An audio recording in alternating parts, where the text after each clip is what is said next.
Hello guys, আসসালামু আলাইকুম। আমি জাহিদ, আপনাদের সবাইকে নতুন ভিডিওতে স্বাগতম। আগের ভিডিওতে দেখাইছিলাম যে আমাদের গ্রামের প্রকৃতি এবং গ্রামের সৌন্দর্য। আজকে আমি দেখাবো এবং বলবো যে কোনটা কি এবং কোনটা কাদের এবং আমাদের কি কি আছে গ্রামের।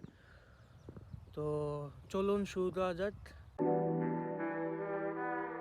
গাইস, এটা হচ্ছে আমাদের বাড়ি।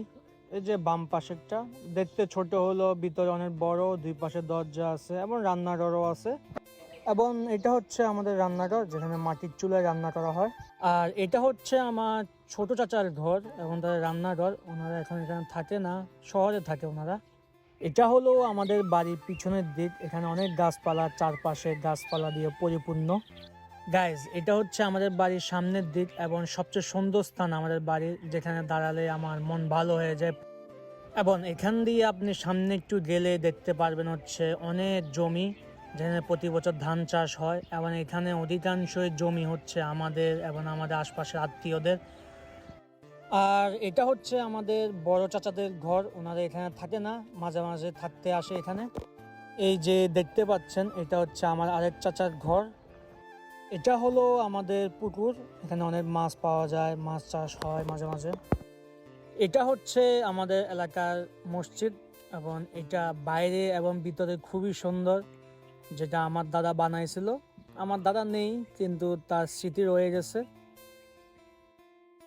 আর এটা হলো আমার আরেক চাচার বাড়ি, ওনারাও থাকে না এখানে, শহরে থাকে। এবং এটা হলো আমাদের আরেকটা বড় পুকুর, এখানেও মাছ পাওয়া যায়, প্রচুর মাছ চাষ হয়। আর এটাই সেই রাস্তা যেটা দিয়ে আমরা বাড়ির দিকে আসতে পারি এবং এটা আমাদের মেন রাস্তা। চারপাশ প্রচুর গাছপালা দিয়ে ভরা। এটা আমার ছোট্ট বাগান, এখানে আমি অনেক গাছ লাগিয়েছি, টমেটো গাছ, মরিচ গাছ, ধনেপাতা। এবং দেখুন, মরিচ গাছে মরিচ ধরেছে, সামনে আরও ধরবে ইনশাল্লাহ। সামনেও দেখুন টমেটো গাছ, এই যে টমেটো ধরবে। এই যে মরিচ গাছে ফুল করেছে, মরিচ ধরেছে। এটা আমাদের 3য় নাম্বার পুকুর। আগে মাছ চাষ করা হতো, এখন তেমন হয় না। এই যে দেখা যাচ্ছে আমার হাঁস, এগুলো আমার সবচেয়ে প্রিয় হাঁস। এগুলো অনেক ছোট ছিল, আস্তে আস্তে বড় হচ্ছে, আরো বড় হবে ইনশাল্লাহ। এবং এগুলো দেখতে অনেক সুন্দর। এটা হচ্ছে আমাদের খেলার মাঠ, এখানে আমরা রাতে এবং বিকালে ক্রিকেট, ফুটবল খেলি। এটা আমাদের বাড়ির আরেকটি রাস্তা, যে রাস্তা দিয়ে মেইন রোডে যাওয়া যায় এবং আমাদের বাড়িতেও আসা যায়। এটাই সেই রাস্তা। রাস্তাটি দেখতে অনেক সুন্দর এবং চারপাশে গাছপালা দিয়ে ভরা।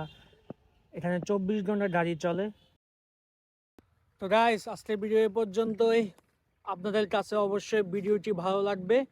আবার দেখা হবে অন্য নতুন ভিডিওতে। তখন পর্যন্ত আল্লাহ হাফেজ।